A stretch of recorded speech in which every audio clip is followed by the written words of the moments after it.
अल्हम्दुलिल्लाह हम्दन कसीरा वसब्बिहुहु बुक्रतन वसीला वनशहदु अल्ला इलाहा इल्लल्लाहु वहदहु ला शरीका लह वनशहदु अन्ना सय्यिदना मौलाना मुहम्मदन अब्दुहु व रसूलुहु वक़ाल अल्लाहु तआला फी कलामिहिल मजीद अल फुरक़ानिल हमीद वल्लज़ीना जाहदू फ़ीना लनहदियन्नहुम सुबुलना व इन्नल्लाहा लमअल मुहसिनीन वक़ाल रसूलुल्लाह सल्लल्लाहु अलैहि वसल्लम ला यबअसन्नल्लाहु अक़वामन फ़ी यौमिल क़ियामह फ़ी वुजूहिहिम नूर अला मनाबिर लियग़बितहुमुन नास लैसू बिअंबिया वला शुहदा क़ाल अरबियुन हुल्लिहिम लना नारिकुम फ़क़ाल हुमुल्लज़ीना मुतहब्बूना फ़िल्लाहि मिन क़बाइल शत्ता मिन बिलादिन शत्ता यजतमिऊना अला ज़िक्रिल्लाहि यज़कुरूनहु औ कामा क़ाल अलैहिमुस्सलातु वस्सलाम। আল্লাহ পাকের অশেষ মেহেরবানি যে রব্বুল আলামিন আমাদেরকে খানকা ইমদাদিয়া মারকাজুল কুদ্দামউদ্দিনে আশা বসা তৌফিক দান করেছেন। এজন্য মহান রব্বুল আলামিনের দরবারে আমরা দিল থেকে মন থেকে শুকরিয়া আদায় করি, বলি আলহামদুলিল্লাহ। বান্দা নিয়ত অনেক দামি। বান্দা যত সুন্দর নিয়ত করবে, যত দামি নিয়ত করবে, সেই নিয়ত অনুযায়ী বান্দার সাথে আল্লাহ পাক ব্যবহার করবেন। আমরা এই যে আলোচনা মজলিসে বসেছি, আমাদের বসা এবং শোনা আল্লাহ তাআলাকে রাজি করার জন্য। আমরা যদি এই নিয়তে বসি, তো একজন মাদ্রাসায় ছাত্ররা উস্তাদের সামনে বসে যখন দরস তদরিস শুনে, মাহফিলে শুনে, দিনের রাস্তায় যায় শুনে, তো বান্দার যখন ইচ্ছা আকাঙ্ক্ষা রেজামন্দি হয়, আল্লাহ পাককে রাজি করা হয়, তাহলে এর বরকতে আল্লাহ পাক তাকে ওই সমস্ত নিয়ামত দান করে, যেই সমস্ত নিয়ামতের মধ্যে আল্লাহ পাক ইখলাসের বুনিয়াদি ভিত্তির কারণে নিয়ামত দান করেন, সেই সমস্ত নিয়ামত এই বান্দা লাভ করবে। তো এই জন্য আমরা সর্ব অবস্থায় আল্লাহ পাকের শুকরিয়া আদায় করব এবং নিয়ামত, যে কোনো দিনই নিয়ামত যদি আমরা পাই, সেই নিয়ামতের কদর করব এবং আল্লাহকে রাজি করার জন্য, আল্লাহকে খুশি করার জন্য আমরা মজলিসে বসব, আলোচনা মন দিয়ে শুনব এবং এই আলোচনাগুলোতে কি আলোচনা করা হয়েছে কোরআন এবং হাদিসের রোশনিতে ওই আলোচনাগুলো দিলের মধ্যে মন্থন করব, অন্তরের মধ্যে এটাকে বসানোর চেষ্টা করব, যাতে করে এই আমলের রুহানিয়াত, এই আলোচনার রুহানিয়াতগুলো আমার কলবের মধ্যে বসে এবং আমল করা আমার জন্য সহজ হয়ে যায়।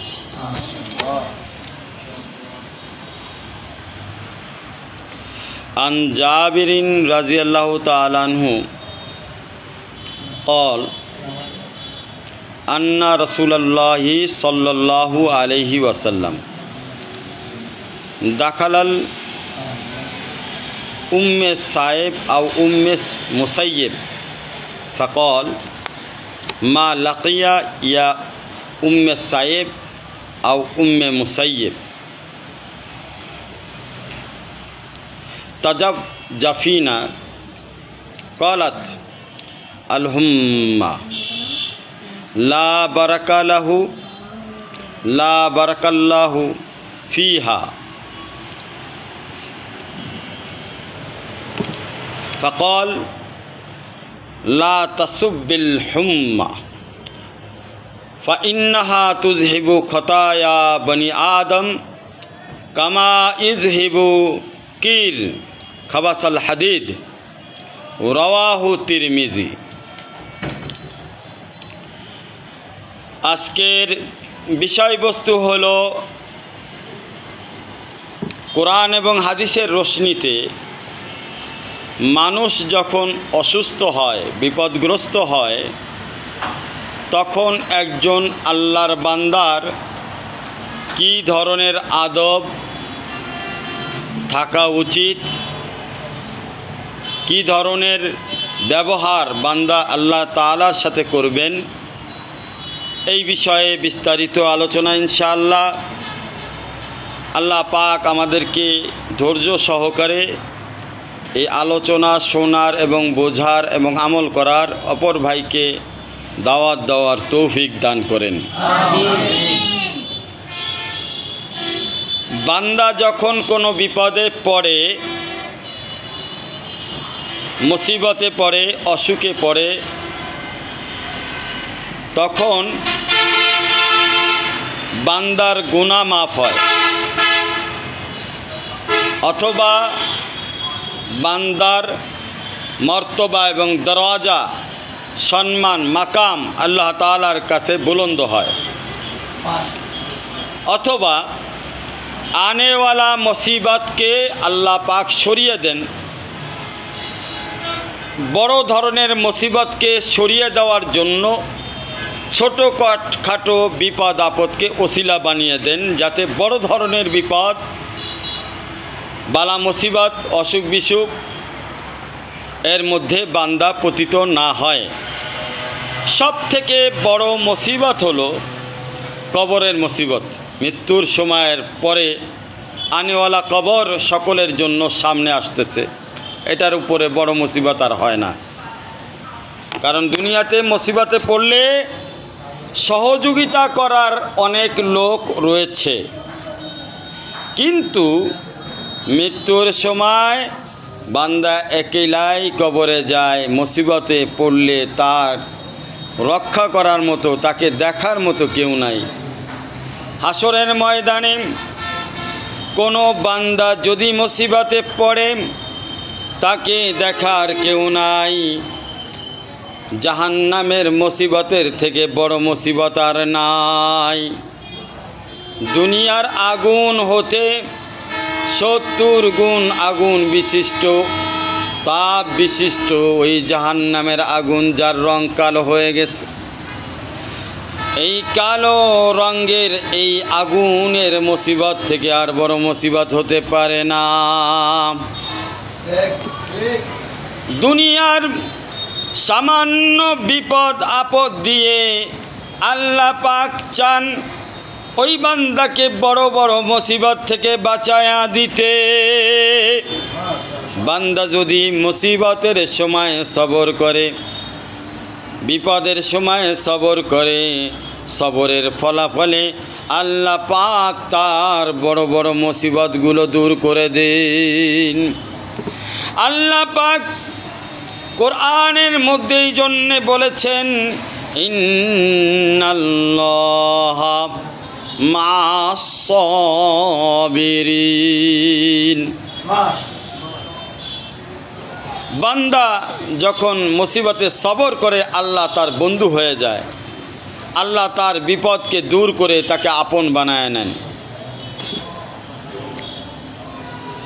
মুমিন বান্দার উদাহরণ হলো, মুমিন বান্দা ফসলের মতো। ফসলের মধ্যে যত প্রকার বায়ু, ঝড়, তুফান হোক না কেন, বাতাসে এলোমেলো হোক না কেন, ওই ফসলগুলো আবারও রোদ পেলে নিজের স্বস্থানে দাঁড়ায় যায়। যত পানির মধ্যে ডুবেই থাকুক না কেন, ফসল একসময় পানি ভেদ করে উপরে তার শীষ গজায় দাঁড়ায় যায়। মুমিন বান্দাকে ফসলের সাথে এই জন্যে উদাহরণ টানা হয়েছে যে ফসল যেমন করে রোদ বৃষ্টি ঝড়ে ভয় পায় না, সে তার জায়গায় পুনরায়, যতই তাকে পরীক্ষা করা হোক না কেন, যতই তাকে নড়াচড়া তার অবস্থান থেকে দূরে সরানোর চেষ্টা করা হোক না কেন, সে তার নিজের অবস্থানে আবার পুনরায় দাঁড়ায়। মুমিন বান্দা বিপদ আপদ বালা মুসিবতে যতই পড়ুক না কেন, সে তার স্বস্থানে তার চেষ্টা এবং প্রচেষ্টা এবং দোয়া, ফিকির, জিকির, মেহনত কোরবানির দ্বারা আবার সে পুনরায় স্থানে বহাল তবিয়াতে দাঁড়িয়ে যায়। আর কাফেরের উদাহরণ দেওয়া হয়েছে ওই গাছের সাথে যেটার স্যাও একটা, অর্থাৎ যার কোনো পাতা নাই, কোনো কিছু নাই, সোজা খালি উপরের দিক উঠতে থাকে।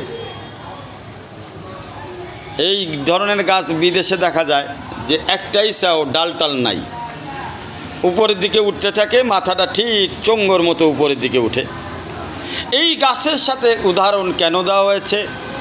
ঝড় বৃষ্টিতে এই গাছ যদি একবার পড়ে যায়, সে পুনরায় নিজের জায়গায় আর বহাল হতে পারে না। কাফেরের উদাহরণ হলো এই গাছের মতো, দেখতে অনেক বড় স্যাওয়ালা মনে হয়, অনেক উঁচা মনে হলেও একবার বিপদে যখন পড়বে সেখান থেকে আর নিজেকে রক্ষা করতে পারবে না। আর সব থেকে বড় বিপদ হচ্ছে কাফেরদের জন্যে নিকৃষ্ট আবাস স্থান কবর থেকে শুরু হবে, হাসরের ময়দানে, এবং জাহান্নামের নিকৃষ্টতম আযাবে গ্রেপ্তার হবে, সেখান থেকে কাফের আর বের হতে পারবে না।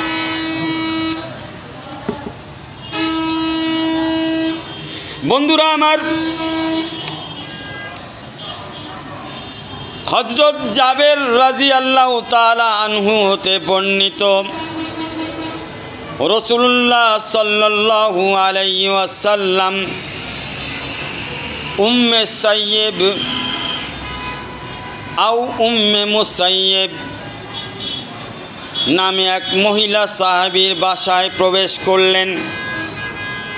আল্লাহর রাসূল সাল্লাল্লাহু আলাইহি ওয়াসাল্লাম তাকে জিজ্ঞাসা করলেন, মা লাকিয়া ইয়ে উম্মে সাইয়্যিব, তোমার কি হয়েছে হে উম্মে সাইয়্যিব, তোমার কি হয়েছে? আও উম্মে মুসাইয়্যিব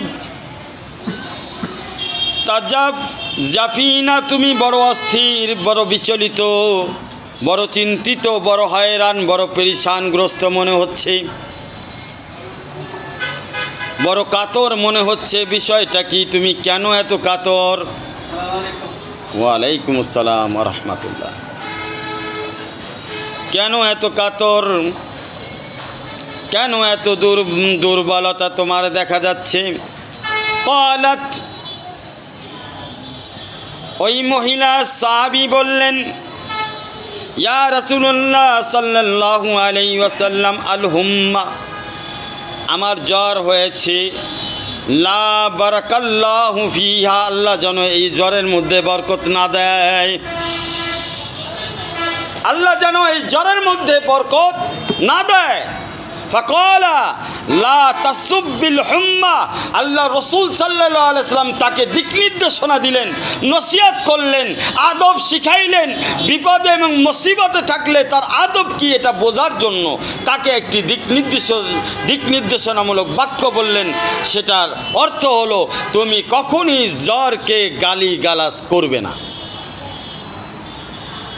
জ্বরের প্রতি তোমার অভিযোগ যেন না থাকে।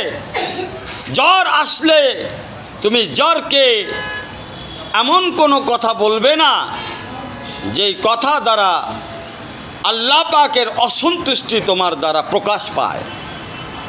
লা তাসুব্বিল হুম্মা, তুমি জ্বরকে গালিগালাজ করতে পারবে না। ফাইন্নাহা তুযহিবু খাতায়া, তার কারণ হলো জ্বর যখন বান্দার উপরে আসে, এই জ্বরের কারণে বান্দার গুনাহ খাতা মাফ হয়ে যায়। খাতায়ে বনি আদম কামা ইযহিবুল কির খাবাসাল হাদিদ, যেমনি ভাবে লোহায় জং ধরলে, শিরিষ কাগজ দিয়ে লোহাকে ঘষাঘষি করলে লোহার জংগুলো ক্ষয় হয়ে লোহা পরিষ্কার হয়ে যায়। রাওয়াহু তিরমিজি শরীফে এই হাদিসের বর্ণনা এমনভাবে এসেছে, বান্দা যখন মুসিবতে পড়ে আর তার উপরে বান্দা যখন ধৈর্য ধরে, আল্লাহ পাক তার গুনাহগুলো এমনভাবে ঝরাইয়া দেয়, যেমন ঝাঁকি দিলে গাছের থেকে পাতাগুলো, শুকনো পাতাগুলো ঝরতে থাকে। আত্মাকে, তার অন্তরকে পরিষ্কার করে দেওয়া হয়। বন্ধুরা আমার, হাত্তাল শাওকা বলা হয়েছে, যদি কোনো কাটাও বান্দার পায়ে বিধে আর তার জন্যে বান্দা যদি সবর করে, এই সবরের কারণে আল্লাহ পাক তার গুনাহকে মাফ করে দেন। আমার শায়েখ পীর ও মুর্শিদ আরে বিল্লাহ শাহ হাকিম মোহাম্মদ আক্তার সাহেব নাব্বার আল্লাহ মারকাদা ওইটা শের পড়েন, जो नाकाम होता रहे, जो नाकाम होता रहे, उम्र भर भी बहरहाल कोशिश तो आशिक न छोड़े, ये रिश्ता मोहब्बत की कायमी रखे, जो सोबर तोड़े तो सोबर जोड़े। আমার হযরতওয়ালা করাচি শাহ হাকিম মোহাম্মদ আক্তার সাহেব নাব্বার আলম মারকাদা বলেন যে দেখো, একজন আশেক, একজন মুমিন বান্দা যে আল্লাহকে চায়, আল্লাহ পাগল বান্দা যে আল্লাহকে ভালোবাসনেওয়ালা, মোহব্বত করনেওয়ালা, এখলাসওয়ালা, আদবওয়ালা বান্দার বৈশিষ্ট্য কি? সে হাজারো বার যদি নাকাম হয়, অসফল হয়, সে দুঃখ পাবে না। হাজারো বারের উপরে, এক সহস্র বারের উপরে, লাখো বার সে চেষ্টা করবে, সফলতা অর্জন করার জন্য আল্লাহকে মানানোর চেষ্টা করবে, সে আল্লাহকে রাজি করানোর চেষ্টা করবে। হাজারো বার যদি তার সাথে আল্লাহ পাকের সম্পর্ক ছিন্ন হয়ে যায়, বিচ্ছিন্ন হয়ে যায়, সে তার সম্পর্কে পুনরায় গঠন করার জন্য, তাজা করার জন্য আল্লাহ রসুল সাল্লাল্লাহু আলাইহি ওয়াসাল্লাম একবার হযরত জাবের রাদিয়াল্লাহু তাআলা থেকে বর্ণিত এই হাদিস, আন্না রাসূলুল্লাহ সাল্লাল্লাহু আলাইহি ওয়াসাল্লাম দাখালাল উম্মে সাইয়্যিব আও উম্মুল মুসাইয়্যিব রাদিয়াল্লাহু তাআলা আনহা, তিনি একবার উম্মে সাইয়্যিব এবং উম্মে মুসাইয়্যিব ওনার ঘরে প্রবেশ করলেন। ফাকাল মা লাকিয়া ইয়া উম্মে সাইয়্যিব আও উম্মে মুসাইয়্যিব, কি হয়েছে? তাজাব জাফিনা, তোমরা এরকম ছটফট করতেছো। কলাত আল হুম্মা লা বারাকাল্লাহু ফিহা, তিনি বললেন যে জ্বর হয়েছে, আল্লাহ যেন এর মধ্যে বরকত না দেয়। কল রাসূলুল্লাহ সাল্লাল্লাহু আলাইহি সাল্লাম লা তাসুব বিল হুম্মা, জ্বরকে গালমন্দ করো না, তিরস্কার করো না। ফা ইন্নাহা তুজহিবু খতায়া বনি আদম কামা ইজহিবুল কির খাবাসাল হাদিদ, কারণ এটা বনি আদমের গুনাহগুলোকে মিটিয়ে দেয়, যেমনিভাবে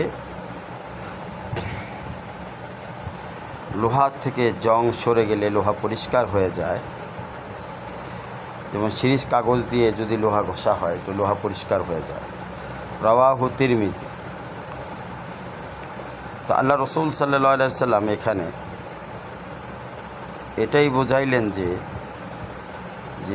জ্বর, বিপদ, আপদ, বালা, মুসিবত কোনো কিছুই যদি বান্দার উপরে আসে তো বান্দা যেন পেরেশান না হয়, এবং এই ধরনের বিপদ আপদ পতিত হলে তাকে গালমন্দ না করে, তার প্রতি কোনো অভিযোগ দাঁড় না করায়, তাকে তিরস্কার না করে।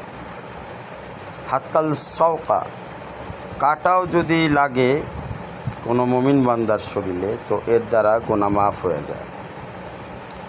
जो नाकाम होता रहे उम्र भर भी बहरहाल कोशिश तो आशिक न छोड़े, ये रिश्ता मोहब्बत की कायमी रखे, जो 100 बार तोड़े तो 100 बार जोड़े।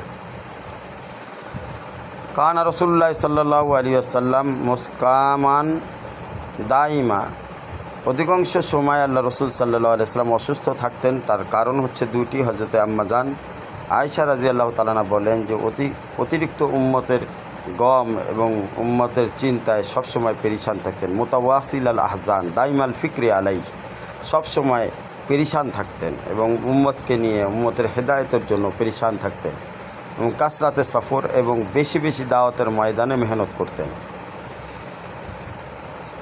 একটা হাদিসে আসছে আল্লাহ রসুল সাল্লাল্লাহু আলাইহি ওয়াসাল্লামকে বলা হয়েছে দাওয়াতকে যদি ছেড়ে দেয়, দাওয়াত না দেয়, তাহলে সে মক্কার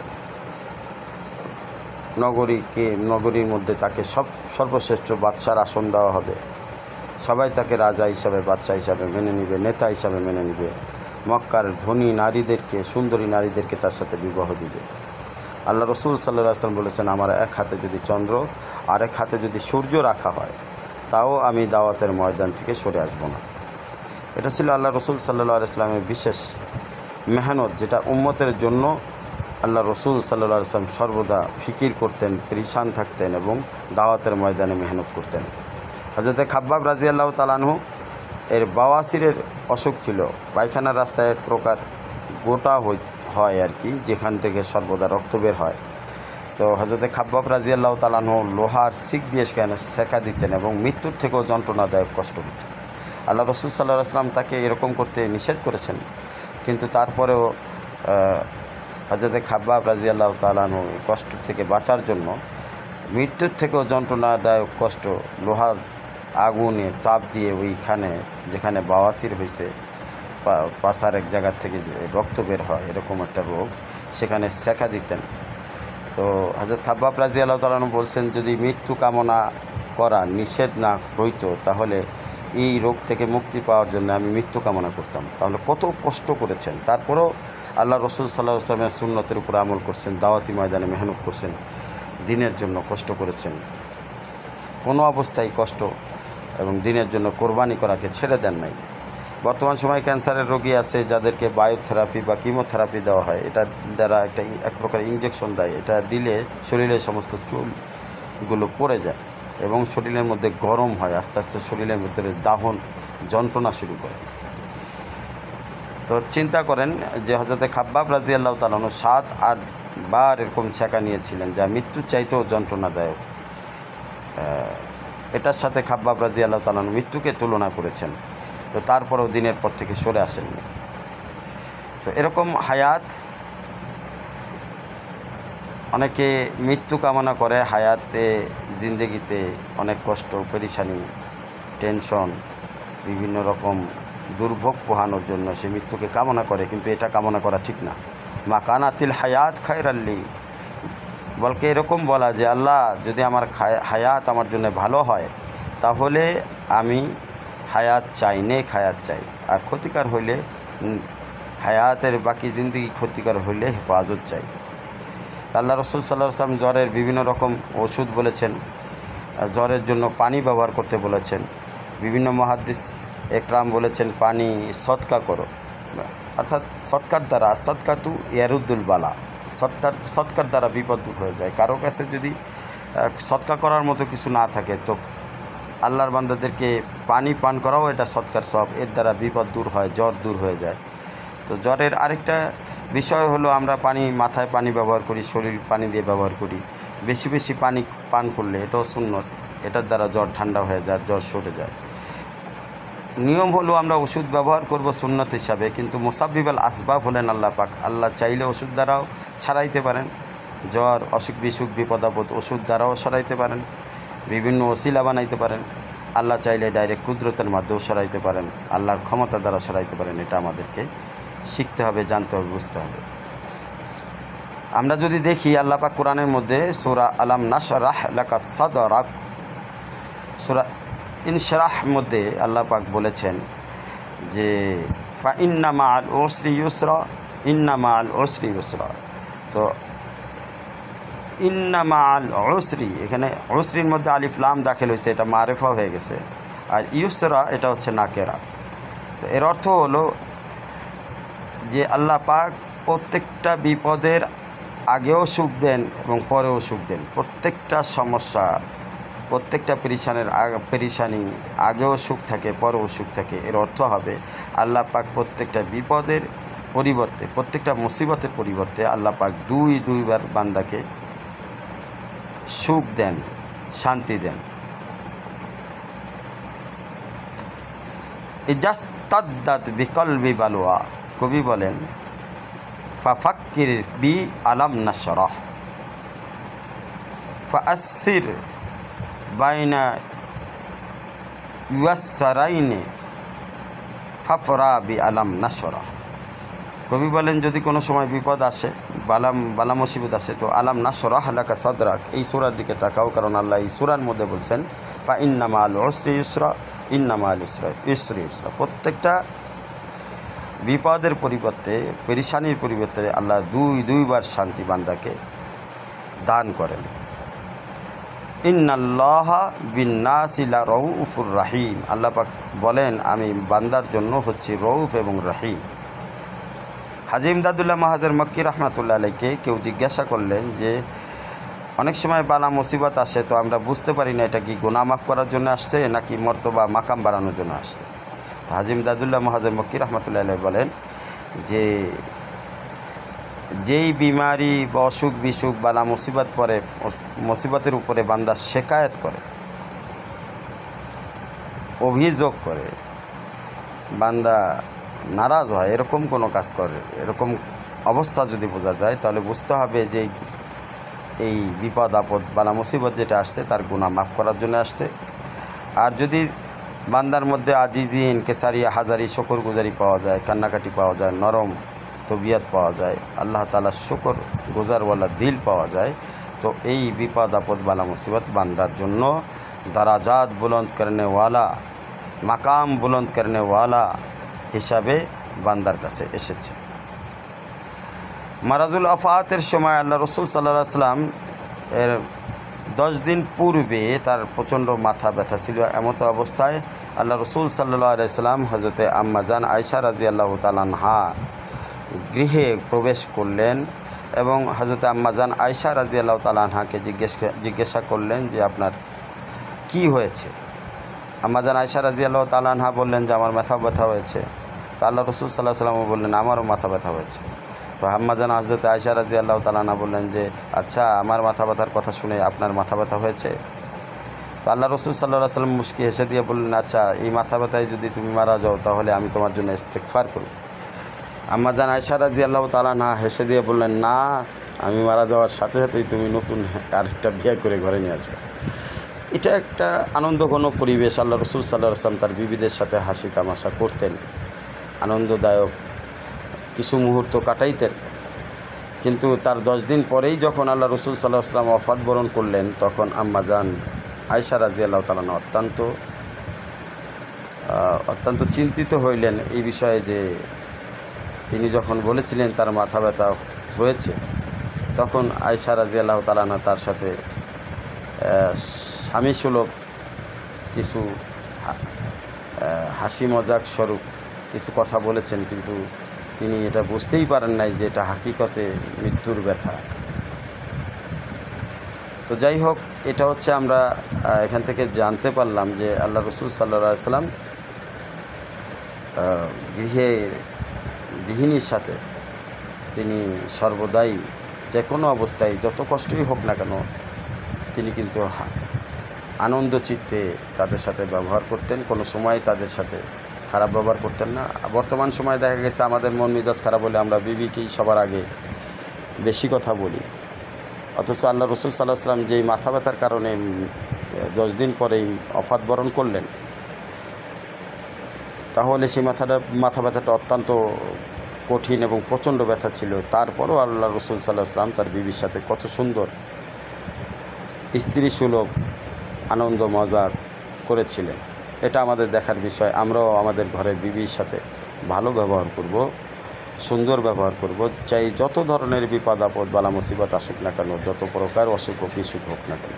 এজহার করা সুন্নত। হযরত আইয়ুব আলাইহিস সালাম আল্লাহ তাআলার কাছে নিজের অসুখ, নিজের কষ্টের বিষয়টা এজহার করেছেন। রব্বি ইন্নী মাসানিয়া যুররু ওয়া আনতা আরহামুর রাহিমিন, আল্লাহ আমি অত্যন্ত রোগাগ্রস্ত, বিপদগ্রস্ত, আর আপনি একমাত্র দয়ালু, আপনি একমাত্র পরিত্রাণদাতা। তো এর দ্বারা বোঝা যায় যে কেউ যদি চায় আল্লাহর কাছে এজহার করতে, কেউ যদি চায় নিজের অসুখ বিসুখ বিপদ আপদ এজহার করতে, তো এজহার করতে পারবে, কিন্তু তার নজর থাকবে আল্লাহর দিকে। শয়তান একবার মানুষ রূপ ধারণ করে বিবি রহিমা হযরত আইয়ুব আলাইহিস সালামের স্ত্রীর কাছে আসলেন এবং তাকে বললেন যে একটা কুফরি কালেমা শিক্ষা দিলেন এবং বললেন যে এটা যদি হযরত আইয়ুব আলাইহিস সালাম বলে তাহলে তার অসুখ সেরে যাবে। বিবি রহিমা যখন তাকে এই কথা বললেন তখন হযরত আইয়ুব আলাইহিস সালাম অত্যন্ত রাগান্বিত হয়ে গেলেন এবং কসম খেয়ে বললেন, আমি তোমাকে 100টি বেত্রাঘাত করব।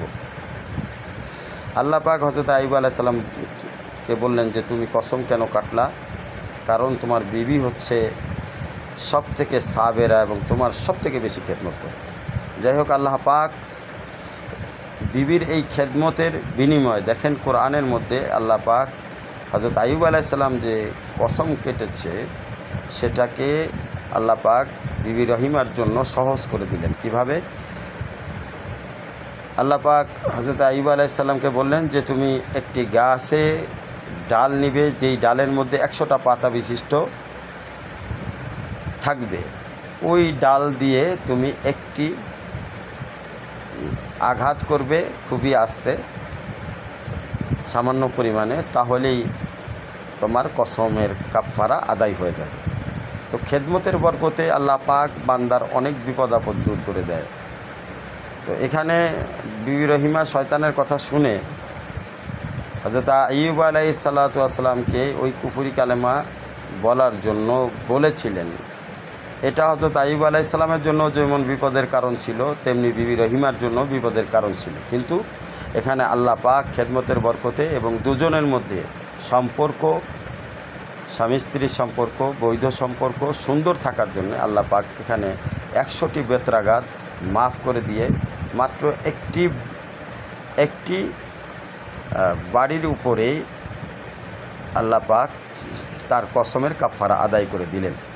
তো বান্দা যখন আল্লাহর প্রতি, আল্লাহর অনুগ্রহ প্রতি মাথা অবনত থাকে এবং মেহনত করতে থাকে, কোরবানি করতে থাকে, তখন আল্লাহ পাক তার জন্য সহজ রাস্তা খুলে দেন। হযরত আইয়ুব আলাইহিস সালাম যখন সুস্থ হয়ে গেলেন তখন আল্লাহ পাক আরেকটি পরীক্ষা করলেন। একবার হযরত আইয়ুব আলাইহিস সালাম হাম্মামখানায় গোসল করতেছিলেন এবং গোসল করা অবস্থায় আল্লাহ পাক স্বর্ণ মুদ্রার একটি বৃষ্টি বর্ষণ করেছেন। তখন আইয়ুব আলাইহিস সালাম ওই স্বর্ণ মুদ্রাগুলো গুছায়া নিচ্ছিলেন। তখন আল্লাহ পাক জিজ্ঞেস করলেন, হে আইয়ুব, তোমাকে তো সুস্থ করে দিয়েছি, শুধু তাই না, তোমার যে অবস্থান নষ্ট হয়ে গেছিল সমস্ত অবস্থানকে আমি ফিরিয়ে দিয়েছি, তোমার বিবি ফিরিয়ে দিয়েছি, বাচ্চা ফিরিয়ে দিয়েছি, তোমার যে বাদশাহী ছিল সেটাও আমি ফিরিয়ে দিয়েছি, তারপরেও তুমি স্বর্ণ মুদ্রা কেন গুছাইতেছো? হযরত আইয়ুব আলাইহিস সালামকে আল্লাহ পাক দিক নির্দেশনা দিলেন, তাহলে কি আমি এটা বুঝবো যে তোমার ভিতরে এখনও লোভ আছে? হযরত আইয়ুব আলাইহিস সালাম বললেন যে না, আসল বিষয় হলো যদি আমি স্বর্ণ মুদ্রাগুলো না নিই তাহলে আমার শানের মধ্যে অহংকার আসে। এমন বোঝা যায় যে আপনি স্বর্ণ মুদ্রা আমার জন্য দিয়েছেন, আমার এটার প্রয়োজন নাই, অর্থাৎ আমি বেনিয়াজ, আপনার থেকে ইমতিয়াজি শান আমার তৈরি হয়ে যায়, কেমন যেন আমার কাছে অহংকার মনে হয়। এই জন্য আমি এই স্বর্ণ মুদ্রাগুলো গুছাইলাম এবং আমার কাছে নিলাম যে আমার মালিক আমাকে দিচ্ছে, আমি ভিক্ষুক সেজে আমি সেই স্বর্ণ মুদ্রা নিব, কারণ আমি আমার মালিকের কাছে সর্বদা মুহতাজ থাকতে চাই, মোকাপেক্ষী থাকতে চাই। এখানে মাসাল হলো মুফতি শফি সাহেব রহমতুল্লাহ আলাইহি, তিনি দারুল উলুম করাচি মুফতি তকি উসমানী এবং রফি উসমানী সাহেবের বাবা, তিনি ফতোয়া দিয়েছেন যে বিনা চাওয়ায় যদি কোনো কিছু বান্দার কাছে আসে তাহলে সেটা হালাল এবং বরকতময়, সেটাকে গ্রহণ করতে হবে। আলবত্তা যদি ভিতরে চাহিদা থাকে, লোভ থাকে, তাহলে সেটা তার জন্যে গ্রহণ করা হালাল হবে না। এর দ্বারা আমরা কি বুঝলাম? এর দ্বারা বুঝলাম যে কোনো অবস্থায় বান্দা আল্লাহ তাআলার দিকে মুহতাজ থাকা, চাই সে নবী হোক, চাই সে ওলি হোক, চাই সে সাধারণ বান্দা হোক, বান্দা তো সর্ব অবস্থায় আল্লাহর দিকে মুহতাজ থাকবে। এখানে হযরত আইয়ুব আলাইহিস সালাম কত ধনী ছিলেন, তারপরে উনি অসুস্থ হইলেন, আল্লাহ সুস্থ করে দিলেন, আবার সমস্ত ধন সম্পদ আল্লাহ ফিরাই দিলেন, বাদশাহী ফিরিয়ে দিলেন, ছেলে মেয়ে ফিরাই দিলেন, স্ত্রী ফিরাই দিলেন। তারপরও হযরত আইয়ুব আলাইহিস সালাম আল্লাহর দিকে নিজের মুহতাজ, নিজের মুখাপেক্ষীটাকে প্রাধান্য দিলেন। তো আমরা সর্ব অবস্থায় ধনী হই গরিব হই সর্ব অবস্থায় আল্লাহ তাআলার মহব্বতকে আল্লাহ তাআলার এশককে প্রাধান্য দিব। হযরত ইউসুফ আলাইহিস সালামের ঘটনাও তাই। হযরত ইয়াকুব আলাইহিস সালামের সন্তান ইউসুফ আলাইহিস সালাম অনেক বড় সাবের ছিলেন। তার ভাই 11টা ভাই, সে সহকারে 12 জন। তো হযরত ইয়াকুব আলাইহিস সালামের 2 স্ত্রী ছিলেন, এক স্ত্রী থেকে 10 জন, আরেক স্ত্রী থেকে 2 জন। তার মধ্যে একজন হলো 2 জন, যে তার মধ্যে একজন হচ্ছে বেনিয়ামিন এবং হযরত ইউসুফ আলাইহিস সালাম। তো এই 11 জন মিলে হযরত ইউসুফ আলাইহিস সালামকে কুয়ার মধ্যে নিক্ষেপ করে, দাস হিসাবে বিক্রি করে দেয়। তারপরে জেলখানায় ভুগে, তারপরে আল্লাহ পাক যখন তাকে কবুল করলেন, নবুয়াত দিলেন, তখন আল্লাহ পাক তাকে ওই জেলখানার কুঠরি থেকে নিয়ে বাদশার আসনে বসাইলেন, যার কারণে সে আজিজে মিসর হয়ে গেল। এরপর একটা স্বপ্ন আসলো, এই স্বপ্নের বিনিময়ে অনেক প্রকার দুর্ভিক্ষ হয়েছিল। সেই দুর্ভিক্ষ হওয়ার আগে হযরত ইউসুফ আলাইহিস সালাম স্বপ্নের ব্যাখ্যা করলেন, এবং ব্যাখ্যার মাধ্যমে হযরত ইউসুফ আলাইহিস সালাম দুর্ভিক্ষ আসার আগেই ওই দুর্ভিক্ষ সময় যাতে খাবার দাবারের অসুবিধা না হয়, এই জন্য প্রচুর পরিমাণ ফসল ফলানোর নির্দেশ দিয়েছিলেন, এবং প্রচুর পরিমাণ গম, রবি শস্য, খাদ্য এগুলো জোগাড় করে মজুদ করে রাখলেন।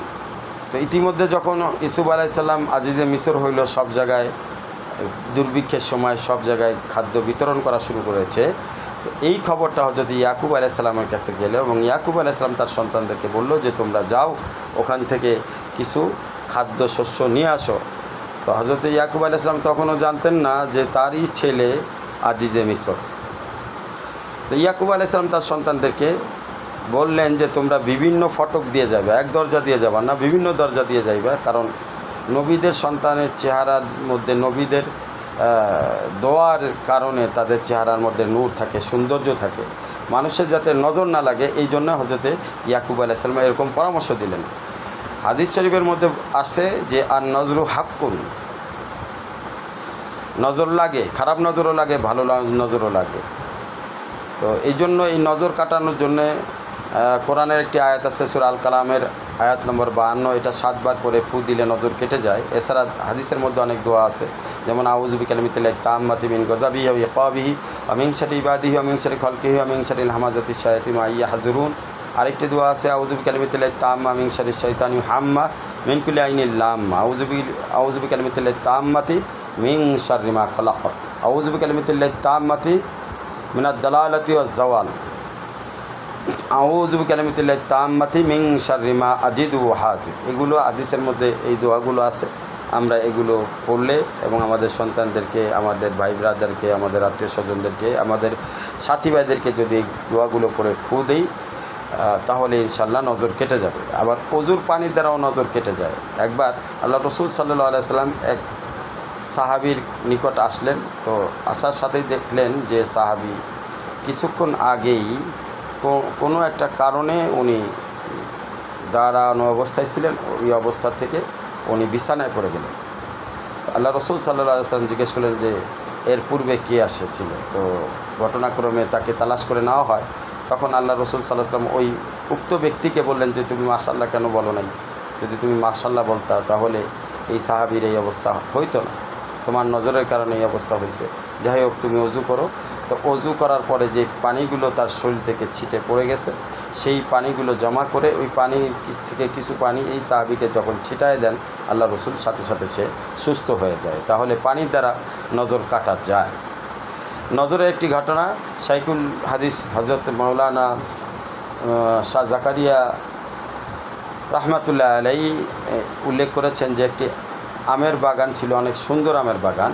তো সেখানে একজন নজরকারী সে এসে ওই বাগানের মধ্যে বললেন, বাহ কি সুন্দর আম, কত আম ধরেছে। এই কথা বলার সাথে সাথে আমগুলো সব ঝরে পড়ে যায় এবং আম গাছও জমিন থেকে উপড়ে পড়ে যায়। তো ওই আম গাছের মালিক আবার তাকে দেখে বলল যে বাহ, তোমার চোখের নজর কত সুন্দর, যে আম গাছের আম পড়ে গেছে, আম গাছও পড়ে গেছে। এই কথা বলার সাথে সাথে সে অন্ধ হয়ে যায়। তাহলে দেখেন নজর লাগে।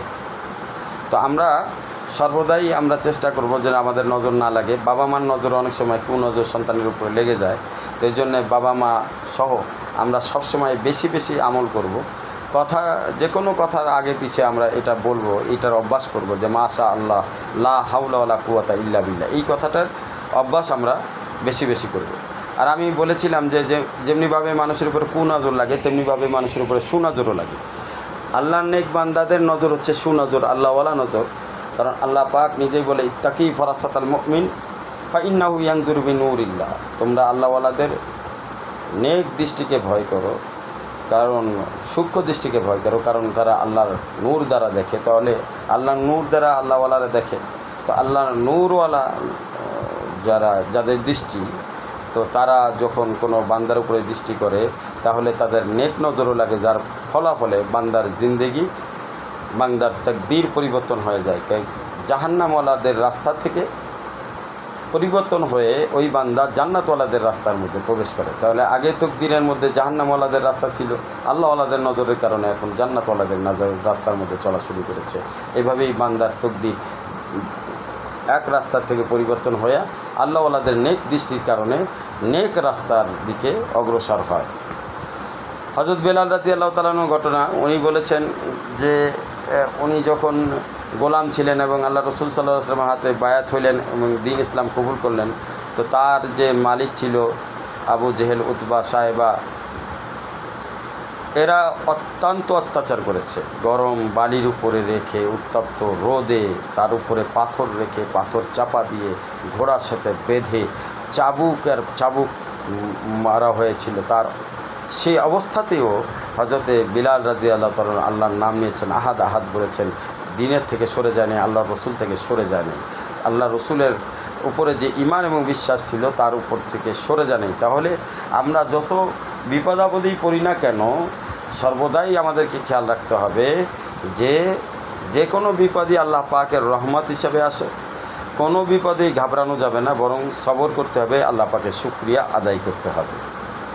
হযরত খোবাইব রাদিয়াল্লাহু তাআলা আনহুর একটি ঘটনা, হযরত ওমর রাদিয়াল্লাহু তাআলা আনহুর জামানায় কোনো এক ঘটনা ছিল। তখন আল্লাহ রসুল সাল্লাল্লাহু আলাইহি ওয়াসাল্লাম এই সাহাবী হযরত ওমর রাদিয়াল্লাহু তাআলা আনহু হযরত খোবাইবকে ডাক দিয়ে বলে, তুমি তোমার কোমরকে দেখাও। তো কোমর যখন উঠাইলো, দেখা গেল এখানে গোশতও নাই, চর্বিও নাই। অর্থাৎ কাফেররা এই পরিমাণ কষ্ট দিছে, তারপরেও হযরত খোবাইব রাদিয়াল্লাহু তাআলা দিন থেকে সরে আসেন। তো ঘটনাক্রমে যেই ঘটনা উপরে উল্লেখ করেছিলাম, হযরত হাজী মুহাজির মক্কি রাহমাতুল্লাহ আলাইহি ঘটনা, তো উনি যখন ওনার মজলিসে আলোচনা করতেছিলেন, এই সময় কোনো এক ব্যক্তি ওনার কাছে দোয়ার জন্য আসলেন যে হযরত আমি খুব অসুস্থ, আমার জন্য দোয়া করেন। তো ওনার যারা মুরিদান এবং ওনার যারা সাথী সকলেই হাজী সাহেবের দিকে নজর করলেন যে হাজী সাহেব কী রকম দোয়া করে আমরা শুনি। তো হাজী সাহেব দোয়া করলেন যে আল্লাহ, সুস্থতাও আপনার নিয়ামত, অসুস্থতাও আপনার নিয়ামত, তবে এই বান্দা যে অসুস্থতা নামক যে নিয়ামত আপনি তাকে দিয়েছেন, এটা তার বরদাস্ত এবং সহ্য ক্ষমতার বাহিরে চলে গেছে। আপনি মেহেরবানি করে তাকে এই অসুস্থতা নামক নিয়ামতকে পরিবর্তন করে সুস্থতা নামক নিয়ামত আপনি দান করেন। আল্লাহওয়ালাদের কথা অনেক চমৎকার হয়, এগুলো শিখতে হয়। হযরত উবাই ইবনে কাব রাদিয়াল্লাহু তাআলা থেকে বর্ণিত আছে, আল্লাহ রাসূল সাল্লাল্লাহু আলাইহি ওয়াসাল্লাম বলছেন যে লা তাসুব্বুর রিহ, তোমরা বাতাসকেও তিরস্কার করো না, বাতাসকেও গালিগুলাজ করো না। বাতাসের সাথে, বাতাস আল্লাহর পক্ষ থেকে প্রবাহিত হয়, বাতাস নিয়ামত নিয়ে আসে, অনেক সময় বাতাসের মাধ্যমে বান্দার উপকার হয়। তো সেক্ষেত্রে বাতাসকেও গালিগুলাজ করা এটা ঠিক না। আমার বাড়িঘর উড়ে গেছে, অনেক কিছু হয়ে গেছে, নষ্ট হয়ে গেছে বাতাসের কারণে, এই ধরনের কথা বলা ঠিক না। বরং আল্লাহ রাসূল সাল্লাল্লাহু আলাইহি ওয়াসাল্লাম দোয়া শিক্ষা দিয়েছেন, যখন বাতাস প্রবাহিত হয় তখন তুমি দোয়া করো, আল্লাহুম্মা ইন্নী আসআলুকা মিন খাইরি মিন হাযির রিহ ওয়া খাইরি মা ফিহা ওয়া খাইরি মা উমিরাত বিহি, যে আল্লাহ তুমি এই বাতাসের মধ্যে বাতাসকে আমাদের জন্য খায়রের ফয়সালা করে দাও, ভালোর জন্যে ফয়সালা করে দাও। তো বান্দা যখন দোয়া করে, আল্লাহ পাক দোয়ার বদলেতে অনেক কিছু পরিবর্তন করে। কারণ লাই ইয়ারুদ্দুল কাজা ইল্লা বিদোয়া, তকদির পরিবর্তন হয় না, কিন্তু মানুষের দোয়ার কারণে আল্লাহ পাক কখনো কখনো তকদির পরিবর্তন করে দেয়। আল্লাহর যদি ইচ্ছা থাকে কোনো বাতাসের মাধ্যমে বান্দার বা কোনো আযাব নাজিলের, আল্লাহ পাকের ইচ্ছা যদি থাকে, তো সেখানে তিনটা কারণে আল্লাহ পাক এই গজব উঠায় নেয়। একটা হচ্ছে মাসওয়ারার কারণে আল্লাহ পাক গজব উঠায় নেয়, মা বাবার খেদমতের কারণে আল্লাহ পাক গজব উঠায় নাই, তারপরে হচ্ছে আপনার আল্লাহর ওলিদের দোয়ার কারণে আল্লাহ পাক গজব উঠায় নাই, দান সৎকার কারণে আল্লাহ পাক গজব উঠায় নাই, তারপরে আল্লাহর কাছে চাওয়ার কারণে আল্লাহ পাক গজব উঠায় নাই। তাহলে আমরা কেন বাতাসকে গালিগালাজ করব? আমরা বরং যে কোনো বাতাস প্রবাহিত হোক, চাই বৃষ্টি হোক, চাই বন্যা হোক, এটা আমরা এই অবস্থা যখন দেখতে পাইব তখন আল্লাহর কাছে তার ব্যাপারে খায়েরের দোয়া চাইব, সকালে জমা হয়ে দোয়া করব, কান্নাকাটি করব। তো আরেকটা বিষয় আল্লাহ পাক বলেছে, তোমরা জামানাকে গালি দিও না, কারণ আল্লাহ পাক বলেন আনাদ দাহার, আনা মোকাল্লিবাদ দাহার, আমি হচ্ছে জামানা, আমি জামানাকে পরিবর্তন করি। আমরা বলি অনেক সময় যে আগে রসুল সাল্লাল্লাহু আলাইহি ওয়াসাল্লামের জামানা কি এখন আছে, সাহাবীদের জামানা কি এখন আছে, নবীদের জামানা কি এখন আছে? বড়পুরে আব্দুল কাদের জিলানী রহমতুল্লাহ আলাইহির সময়কার এখন জামানা আছে, মঈনুদ্দিন চিশতির রহমতুল্লাহ আলাইহির মতো এখন বর্তমান জামানা আছে। এই ধরনের কথাবার্তা বলা ঠিক না। জামানা যেমনই থাক, আল্লাহ তো সেই আল্লাহই আছে যে নবীদের সময়কার আল্লাহ, অলিদের সময়কার আল্লাহ, আর সাহাবী রাদিয়াল্লাহু তাআলা আজমাইনদের সময়কার আল্লাহ আর বর্তমান সময়কার আল্লাহ একই আল্লাহ।